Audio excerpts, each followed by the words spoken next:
미니벨로는 기능이 제한적이어서 구입 후 개조 이야기가 많습니다. 저 또한 일부 개조를 했습니다. MTB나 로드 같은 자전거는 그냥 타도 별 문제가 없습니다만 미니벨로는 불편해서 개조를 하지 않을 수가 없는 실정입니다. 유튜브에도 보면 미니벨로 개조 이야기가 상당히 많이 보입니다. 이 이야기는 크랭크 다단화를 하려고 알아보다가 그만둔 내용입니다. 결론적으로 말씀드리면 저는 다단화는 포기했습니다. 그러나 그 과정에서 알게 된 내용들을 공유하면 같은 고민을 하시는 분들에게 조금이라도 참고가 되지 않을까 해서 이야기를 올려보기로 했습니다. 전문적인 조립 테크닉에 대한 이야기가 아니고 일반적인 경험담과 견해임을 감안하시고 봐주시면 감사하겠습니다. 구독, 좋아요 부탁드립니다. 미니벨로는 다단화가 필요할 가능성이 많습니다. 미니벨로는 아빠 타고 아들 타고 엄마도 타는 그런 자전거입니다. 같은 오르막이라도 가족별로 오를 수 있는 가능성이 다르고 원하는 속도도 다르지요. 그런데 자전거에 달린 구동계는 기능이 제한적입니다. 그리고 공장에서 나온 것은 대부분 오르막에는 취약한 구조입니다. 그래서 다단화에 대한 고민을 하지 않을 수 없는 것이라고 봅니다. 왜 다단화를 생각했을까요? 처음 달린 체인 링이 48T였습니다. 다른 제품은 대부분이 52T인 점을 생각해보면 그나마 나은 편이었습니다. 막상 타보면 오르막 오르기가 쉽지 않았고 어떤 경우에는 무릎이나 허리에 통증이 느껴지는 경우도 있었습니다. 물론 다리 힘이 넘치는 분들은 그럴 리 없겠지만 평범한 사람들 기준으로 보면 현재 미니벨로 체인링은 비현실적임이 틀림없습니다. 그리고 평지라도 미세하게 오르내리막이 교대로 나타나는데 낮으면서 긴 오르막 같은 경우에도 자전거 기어비가 다양하지 못하면 라이딩이 원만하지 못했습니다. 업자들은 부정적입니다. 미니벨로 다단화에 관심이 있어서 몇 군데 샵을 방문해서 문의를 해봤는데 반응이 부정적이고 하나같이 하지 말라는 것이었습니다.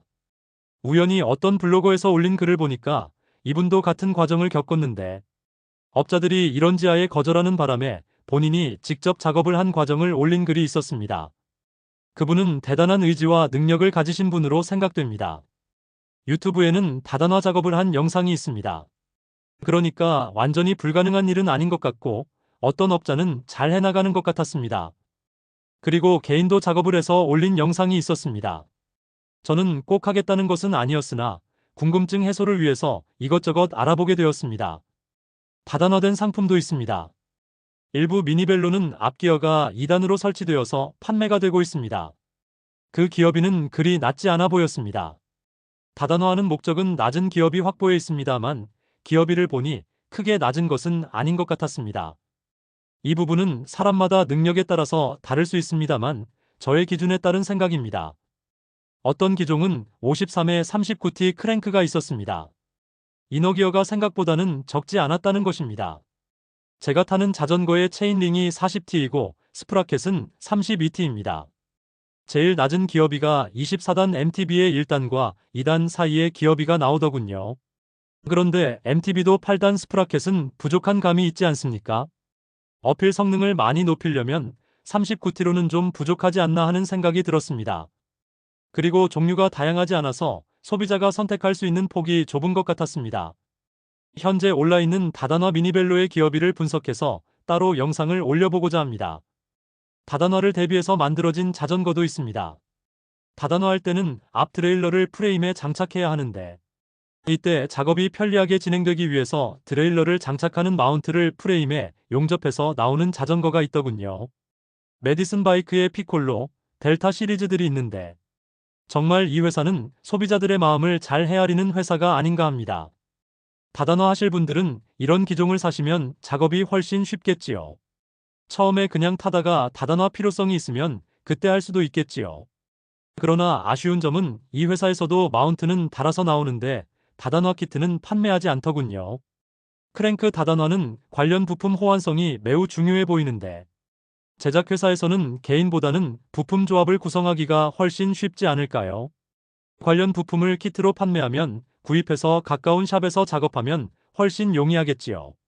그런 점에서는 아쉬운 점이 보였습니다. 일단 부품만 잘 골라서 모아놓으면 작업이 많이 쉬워질 것입니다. 제조회사에서 고른 부속품은 간섭 현상도 없을 것이니까 말입니다. 앞 트레일러를 프레임에 어떻게 장착하느냐, 이것이 문제입니다. 클램프 타입, 브레이즈온 타입이 있습니다. 클램프 타입은 밴드 타입이라고도 하는데 앞 트레일러에 클램프가 달려서 이것을 자전거 프레임에 조여서 고정시키는 것으로 대부분이 이 방식입니다. MTB에도 보면 이렇게 설치되어 있습니다.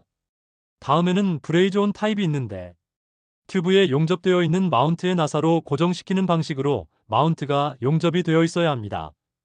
그리고 이런 타입은 숫자가 적을 수밖에 없겠지요. 그 외에도 다른 방식도 있습니다만 여기서는 생략하겠습니다. 그럼 마운트가 없는 미니벨로는 어떻게 하느냐? 이것이 문제입니다.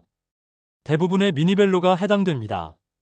이때는 다단화 어댑터라는 부품이 있는데 이것을 먼저 튜브에 장착하고 여기에다가 브레이즈온 타입의 드레일러를 장착하는 것이지요.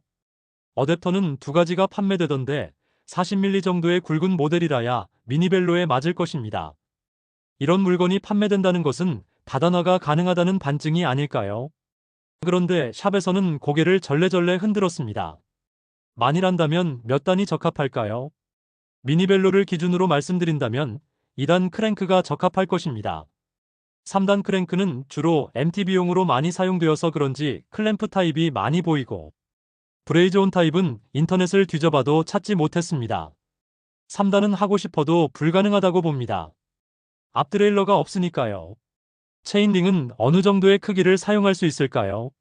절대적인 것은 아닙니다만 미니벨로에 부착하는 2단 크랭크셋은 50-34 또는 52-36 같은 로드 자전거용인 것 같습니다.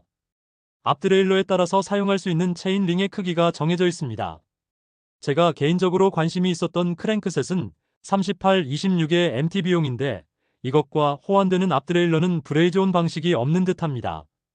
밴드형인데 밴드 둘레가 미니벨로와는 맞지 않는 것입니다. 이미 40T 체인링을 사용하기 때문에 기어 한 단 더 늘리려고 굳이 복잡한 작업을 할 이유는 없다고 봅니다. 자전거 만들 때 다단화 가능하게 만들면 좋겠습니다. 처음에는 관심이 없어도 타다 보면 다단화 필요를 느낄 수도 있지요. 안 타보고 어떻게 알겠습니까? 그래서 판매할 때 마운트를 달아서 판매하고 거기에 호환되는 부품을 모아서 키트를 팔면 그 자전거는 상당한 메리트가 있다고 봅니다. 그렇게 하면 이 업소 저 업소 돌아다니면서 알아볼 필요도 없고 제작사에서 준비한 키트니까 업소에서도 작업하기에 부담이 없겠지요. 다단화 대신 작은 체인링으로 해결하면 어떨까요? 미니벨로 다단화는 상당히 어려운 작업으로 보입니다. 속도에 대한 욕심만 줄이면 어지간한 어필은 체인링만 작은 것으로 교체해도 별 무리 없습니다. 40T라면 시속 30km 정도는 낼 수 있는 것으로 계산했습니다. 바퀴 둘레, 분당 페달의 전수를 곱해보면 대략의 수치를 알 수 있습니다. 다른 변수도 있어 정확한 수치는 아닙니다. 더 빠른 속도는 안전 때문에 고려하지 않고 있습니다. 그리고 다리 엔진도 그렇게 뛰어나지 않기 때문에 적당한 속도에 만족합니다. 52T 자전거로 고단 기어에 걸고 페달을 분당 80, 90회씩 돌리기가 쉽지 않다고 봅니다. 그렇다면 체인 링 티수를 낮추는 것이 합리적 아닐까요? 대다수 미니벨로는 사각 비비를 이용하기 때문에 크랭크 세트 사서 바꿔 달고 체인 조절 또는 교체만 하면 간단하고 비용도 매우 적게 듭니다. 자전거 살 때 사양을 잘 선택해야 합니다.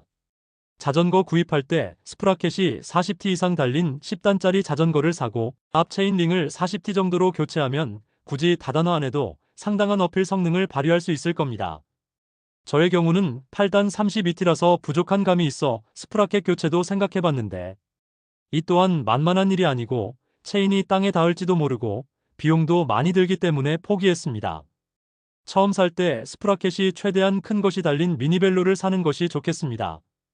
그리고 앞 트레일러용 마운트가 용접되어 있는 기종이면 더욱 좋겠지요.